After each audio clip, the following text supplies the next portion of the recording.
कि खुदा ये नफरतों के दरवाजे बंद करके भारत से कुछ सीखो, भारत के मॉडल को सामने रख के चलो, मोदी साहब के मॉडल को सामने रख के चलो। नेशनलिज्म का मॉडल है वो। मैं और किसी गलत आइडिया ना उससे लिया करें। मैं मोदी जी की बात करता हूं, उनके नेशनलिज्म की तो फौरन कह देते हैं शायद ये मोदी जी का भगत है। मैं बल्कि हमेशा यही कहता हूं आलिया, आपकी नफरतों से भारत को कोई फर्क नहीं पड़ता। आप अपने कान और आंखें बंद करने कोई फर्क नहीं पड़ता। वो they have gone to the next level.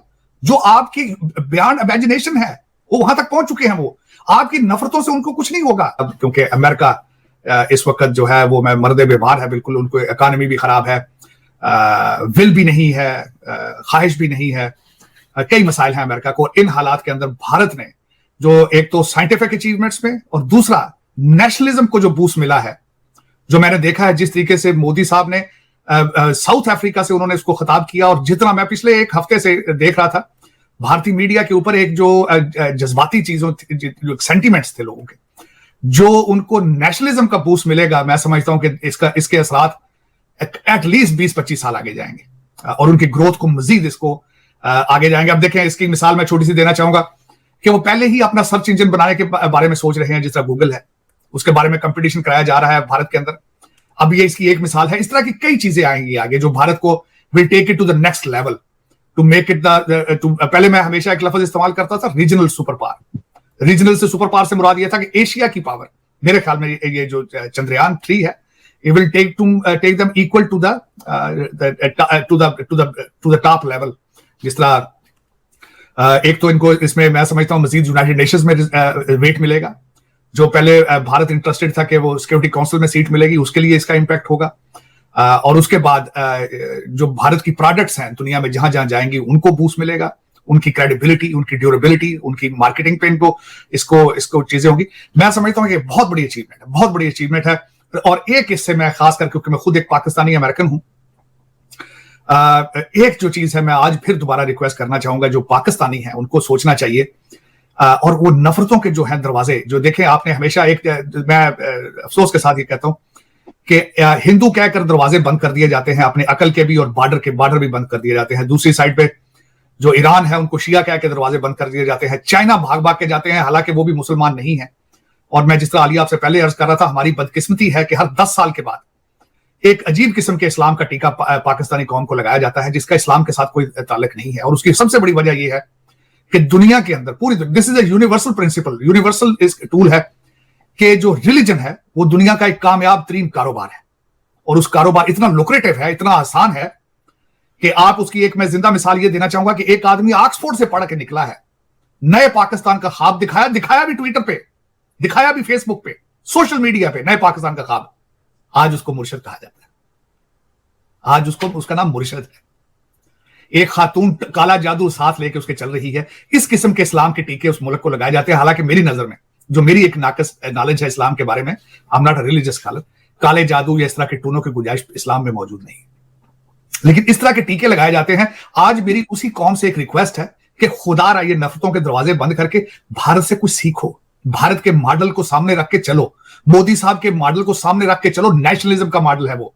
मैं और किसी गलत आइडिया ना उससे लिया करें। मैं मोदी जी की बात करता हूं, उनके नेशनलिज्म की तो फौरन कह देते हैं शायद ये मोदी जी का भगत है। ये भगत, उसमें देखें हिंदुस्तान में किसकी सबसे ज्यादा पॉपुलेशन है? हिंदुओं की है।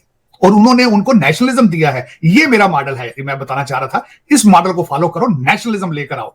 आपके पास सिर्फ पाकिस्तान के डोमिसाइल और पासपोर्ट है। You are not Pakistani. आपने पाकिस्तान बनाया ही नहीं है।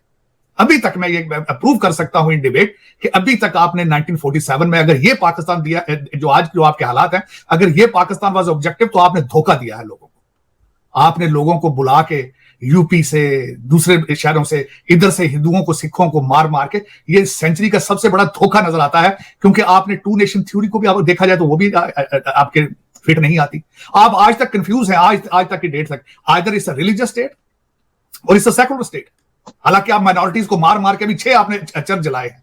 सिंध के अंदर हिंदुओं को रोजाना आप उनको थ्रेट करते हैं और साथ कभी कह देते हैं नहीं जी, कायदे आजम साहब तो कह के गए थे सेकुलर स्टेट है। उधर साथ ही कह देते हैं पाकिस्तान का मतलब क्या है, ला इलाहा इल्लल्लाह। हर नारा अभी तक वही लगा रहे हैं, 1947 का वही। हालांकि पाकिस्तान की क्रिएशन, अगले दिन मैं हिस्ट्री में पढ़ रहा था, पाकिस्तान की तो क्रिएशन ही डेमोक्रेटिक प्रोसेस से हुई थी। 1939 के इलेक्शन थे, 1946 के इलेक्शन थे। इलेक्शन करा के पूछा गया था कि कहां की आबादियां कहां जाएंगी। लेकिन आपने जमहूरियत को भी मजाक बना दिया।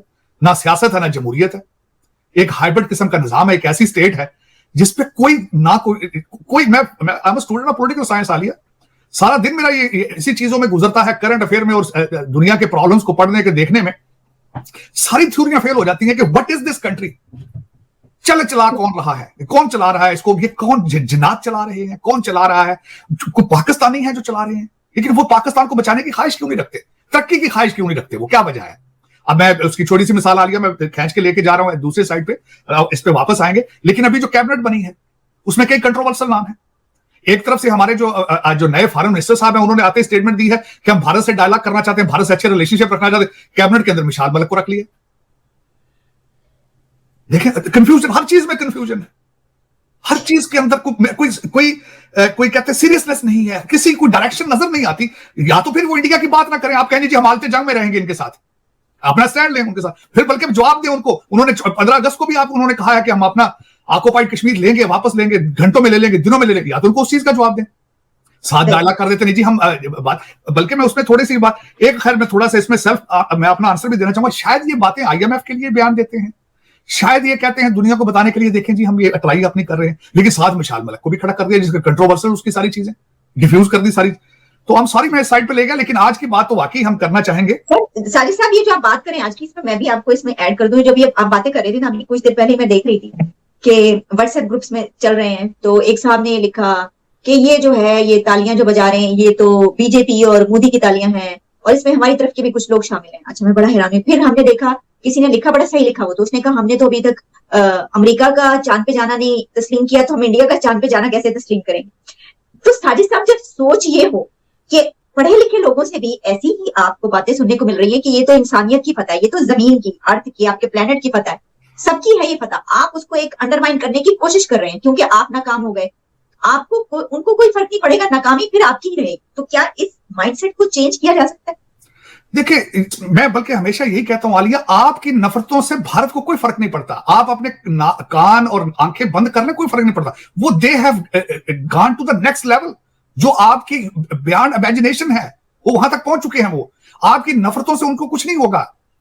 आपकी देखें, इस वक्त आपने उनकी मिसाल छोड़ दें, आपने अफगानिस्तान के ऊपर बहुत बड़ा कारोबार किया, बहुत बड़ा कारोबार किया, डॉलर इतने बनाए, प्रॉपर्टी इतनी बनाई अफगानी, उनके ऑब्जेक्ट उनको बेच के, उनकी सारा कुछ। आज वो बच्चे भी आपसे इतनी नफरत करते हैं, हर बच्चा अफगानी आपसे उतनी नफरत करता है जितना एक बंगाली नफरत करता है। पड़ोसी हैं आपके मुसलमान भाई हैं, उनके साथ देख लें। अगर इनके साथ तो आप हिंदू करके दरवाजा बंद कर देते ना, हिंदू क्या कि उनका अपनी अकल की अपने आंखें कान बंद कर देते हैं हम नफरतों में जाके। अफगानियों का देख लें वो, और सबसे बड़ी बात है वो they are taking time bomb है। वो 2 मिलियन से ज्यादा इस वक्त पाकिस्तान में बैठे हैं वो, और नफरत करते हैं आपसे, वो दिल से नफरत करते हैं। उनको पता है कि आपने उनका इंटरेस्ट बेचा है, आपने डॉलर बनाए हैं उनके ऊपर। लेकिन आप मुझे आलिया, ये बात है, ये जो आप जिन लोगों की पढ़े लिखों की बात करते हैं, मेरा उनके लिए एक ओपन क्वेश्चन है, चैलेंज है। सबसे पहले तो मैं इनको पढ़ा लिखा नहीं मानता। ये पाकिस्तानी जो फ्रॉड ड्रामा डिग्रियां, ये जो पीस ऑफ पेपर यहां से लेकर जाते हैं ऑक्सफोर्ड से, कैम्ब्रिज से, हार्वर्ड से, मैंने आपको शायद ये नहीं बताया, I am making a plan, matter of fact, writing the letters and going to these schools and requesting these people कि इनको डिग्री देने से पहले इनसे हल्फिया बयान लिया करो कि अपने मुल्क को जाके लूटना नहीं है। इनको पास करने से पहले इनके ग्रेड देखा करो। ये मनी लॉन्ड्रिंग एक्सपर्ट बन के जाते हैं यहां से। आप कहते हैं ये पढ़े लिखे लोग हैं? कौन से ये पढ़े लिखे लोग हैं? कोई एक डिपार्टमेंट इनमें से मुझे बता दे, पाकिस्तान का फला मॉडल चल रहा है, जो बड़ा ये फला डिपार्टमेंट ऐसा चल रहा है जो कि मॉडल है हमारे लिए, और इन सबको चलाने वाले आपके फॉरेन एजुकेटेड है सारे। मैं आपको मजे की मिसाल देता हूं। आपका हर CSS अफसर जो 18वें 19वें ग्रेड में आता है, उसको आपके खर्चे पे भेजा जाता है यहां से डिग्री लेने के लिए। अमेरिका और बर्तानिया से डिग्री लेके किस तरह चला रहा है? रेलवे चल रहा है, PIA चल रहा है, कोई डिपार्टमेंट आप मुझे बता दें जो चल रहा हो, चलाने वाले सारे जो है वो फॉरेन एजुकेटेड है। आप किन तालीम याफ्ता लोगों की बातें करते हैं? मैं तो अपने DNA में रिसर्च करना शुरू कर दिया मैंने कि व्हाट आर वी, हम दुनिया के किस तरह के लोग हैं। ना हम अच्छे मुसलमान हैं, ना हम अच्छे पाकिस्तानी हैं, ना अच्छे इंसान हैं। ऐसा ना हो हसन निसार साहब ने अपना DNA करवाया तो वो कह रहे हैं कि मेरा कोई नहीं ताल्लुक, मैं सेंट्रल उधर से हूं, एशिया से। हालिया वो मुझे याद आ गया जिन्होंने ये कहा था कि मुझे शुक्र है कि मैं यहाँ का नहीं, मैं ईस्टर्न। लेकिन उसमें ये वजह है कि सोचने पे मजबूर हूं मैं। वजह क्या है कि IIT, Indian institute of technology के लोग पढ़ के आके यहाँ वर्ल्ड बैंक के बन गए चेयरमैन। वो यहाँ पे टेस्ला पे कंट्रोल उन्होंने कर लिया है। लेकिन हमारे जो हैं वो हमारे 400 साल पुराने इंस्टीट्यूशंस में से पढ़ के जाके मनी लॉन्ड्रिंग कर रहे हैं, फ्रॉड में इन्वॉल्व हैं, फ्रॉड कर, मुसलसल फ्रॉड कर रहे हैं। जितने फ्रॉडी इस वक्त पाकिस्तान में है, सारे इन यूनिवर्सिटियों के पढ़े हैं, जो यूनिवर्सिटियां 400 साल पुरानी है, 400 साल पुरानी। मेरा ये क्वेश्चन मार्क है कि क्या वजह है कि 400 साल की एक पुरानी यूनिवर्सिटी की डिग्री या एजुकेशन आपके दिमाग के ऊपर से गुजर जाती है, यहां से पीसा पेपर लेके जाते हो, फराडिये बन के जाते हो। ये क्वेश्चन मार्क है मेरा, ये मेरा सब्जेक्ट है जिसपे मैं आजकल रिसर्च कर रहा हूं। क्या वजह है?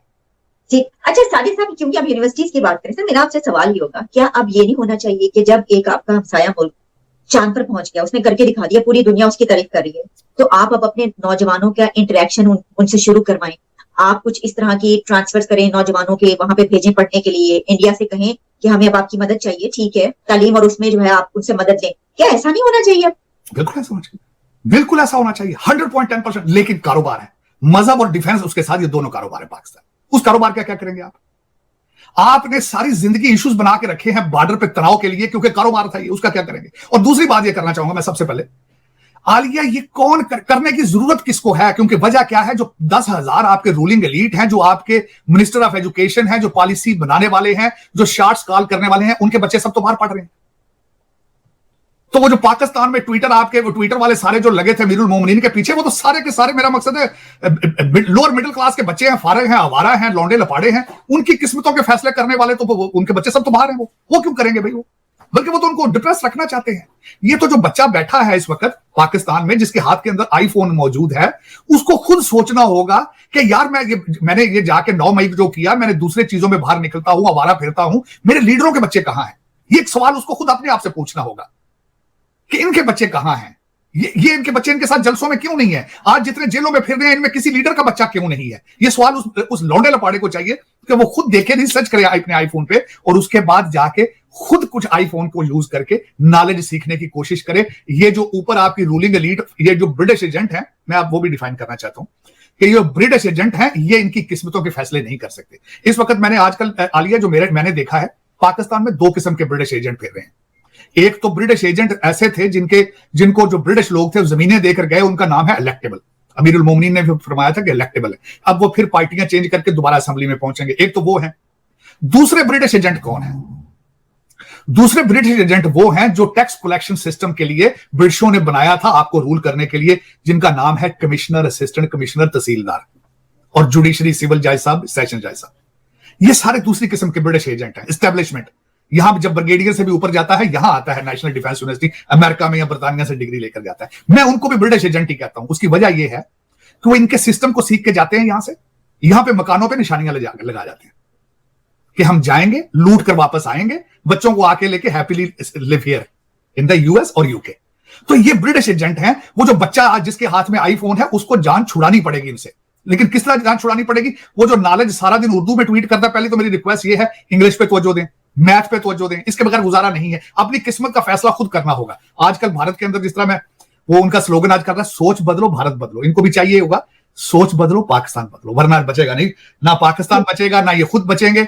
और जिन हालात में इस वक्त है, इससे आप मजीद नीचे जाएंगे तो श्रीलंका से भी आगे चले जाए। सर ये जो ब्रिक्स हो रही है, इसमें एक तो ये कि इंडिया की तरफ से ये कहना है, इंडिया के प्राइम मिनिस्टर नरेंद्र मोदी साहब का, कि जनाब ये जो है, ये एक्सपेंशन जो है वो बिल्कुल होनी चाहिए, कंट्रीज को शामिल करना चाहिए। अब भारत देखें, यहाँ पे कई आर्टिकल लिखे जा चुके हैं। माजी में फॉरेन पॉलिसी मैगजीन में भी एक आर्टिकल बड़ा अच्छा लिखा गया था अमेरिका के अंदर के, can India deliver what America expect, Taiwan के हवाले से। तो उसमें कई डाउट्स बताए गए थे कि नहीं, अमेरिकन साइड से कई डाउट किए गए थे कि नहीं, इंडिया इस तरह डिलीवर नहीं करेगा, इंडिया बैलेंस करेगा रशिया के साथ भी, क्योंकि रशिया से तेल ले रहा है, चाइना के साथ भी कन्फ्रंट नहीं करेगा। आपने देखा होगा अभी भी इस ब्रिक्स के अंदर भी साइड लाइन पे प्रेसिडेंट शी के साथ मोदी जी की मुलाकात है, बल्कि यहां तक है कि वो बॉर्डर कॉन्फ्लिक्ट्स के बारे में भी आपस में डायलॉग करेंगे।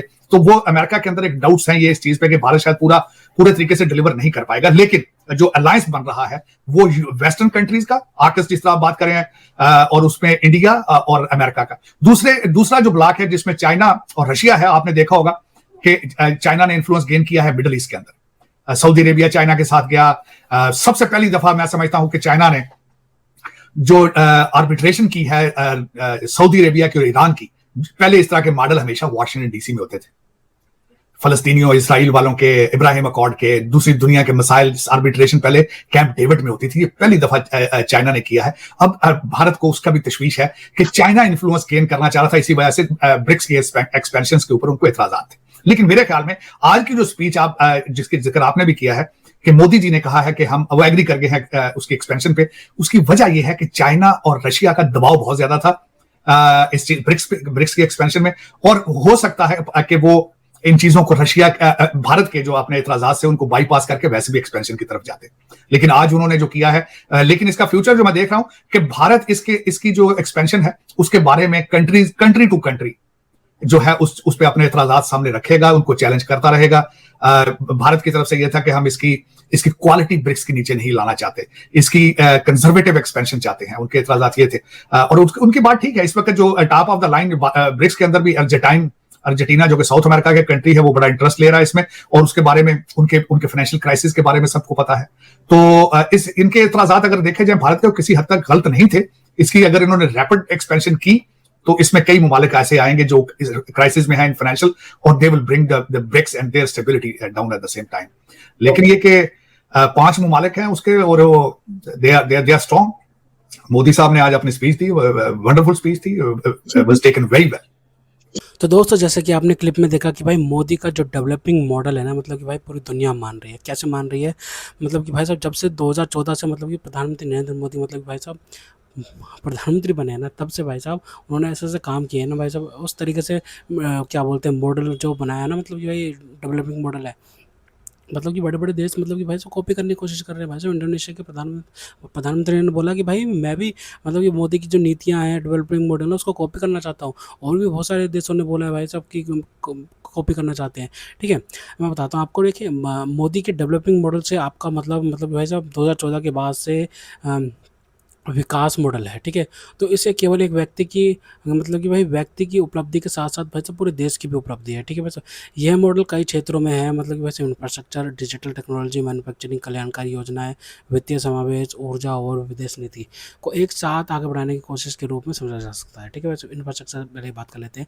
इस मॉडल में सड़क, रेलवे, एयरपोर्ट, बंदरगाह, मेट्रो, बिजली और डिजिटल नेटवर्क जैसे इंफ्रास्ट्रक्चर पर जोर दिया गया है।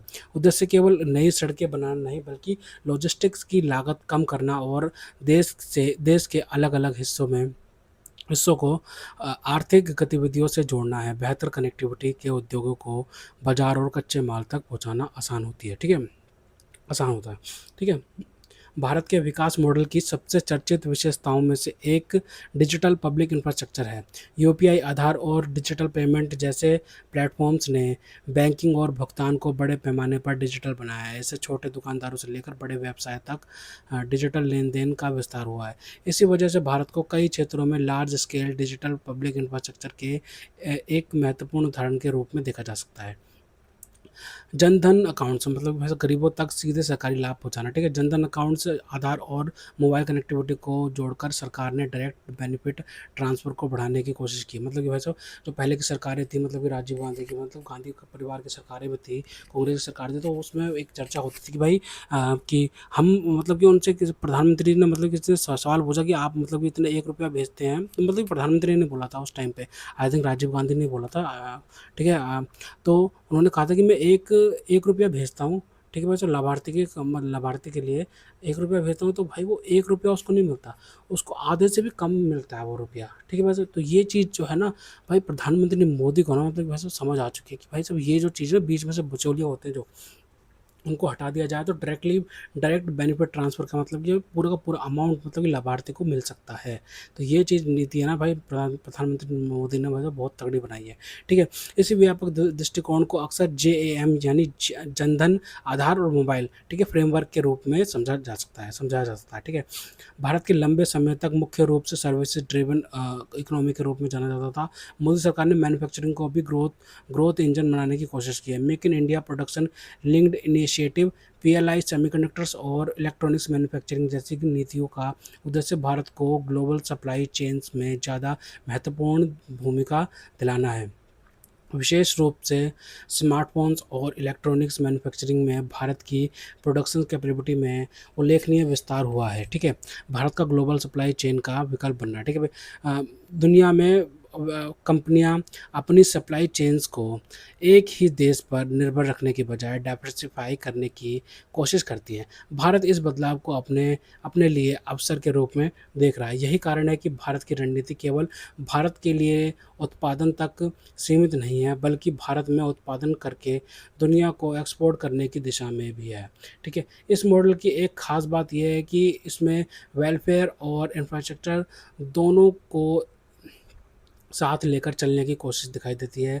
एक तरफ गरीब परिवार के लिए food security, housing, sanitation, electricity और फाइनेंशियल इंक्लूजन जैसी योजनाएँ हैं।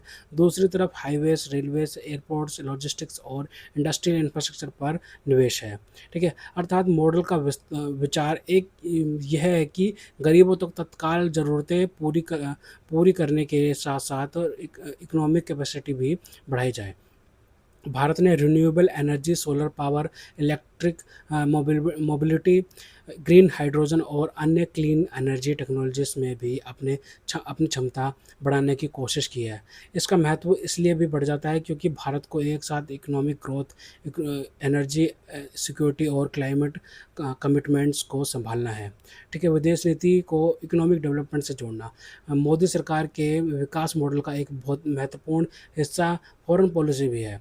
भारत ने अमेरिका, यूरोप, रूस, खाड़ी देशों, जापान, ऑस्ट्रेलिया और ग्लोबल साउथ के साथ-साथ अलग-अलग क्षेत्रों में संबंध मजबूत करने की कोशिश की है। इसका आर्थिक फ़ायदा trade, investment, technology, defence, manufacturing और सप्लाई चेन्स पार्टनरशिप में देखा जा सकता है। ठीक है? हम और क्या बोलते हैं, भारत का जो ये डेवलपिंग मॉडल है दुनिया के लिए इसलिए भी इंटरेस्टिंग है क्योंकि भारत की पॉपुलेशन और मार्केट बहुत बड़ी है। अगर कोई डिजिटल सिस्टम, फाइनेंशियल प्लेटफॉर्म या वेलफेयर मैकेनिज्म करोड़ों लोगों तक पहुंचता है तो उसका स्केल दुनिया के कई देशों से अलग हो जाता है। यही कारण है कि भारत के डिजिटल पेमेंट्स, डिजिटल आइडेंटिटी और पब्लिक डिजिटल इंफ्रास्ट्रक्चर को इंटरनेशनली पॉलिसी डिस्कशन में अक्सर उदाहरण के तौर पर देखा जा सकता है। ठीक है? तो खैर, तो दोस्तों, अगर आपको हमारी ये वीडियो पसंद आई तो कम से कम व्हाट्सएप पर ज़रूर शेयर कीजिएगा। साथ-साथ चैनल को सब्सक्राइब करके हमारा मनोबल ज़रूर बढ़ाएगा ताकि हम आपके लिए ऐसे ही मनोरंजन वीडियोज़ बनाते रहें। तो गाइस, मिलते हैं आपसे अगली वीडियो में, तब तक के लिए जय हिंद।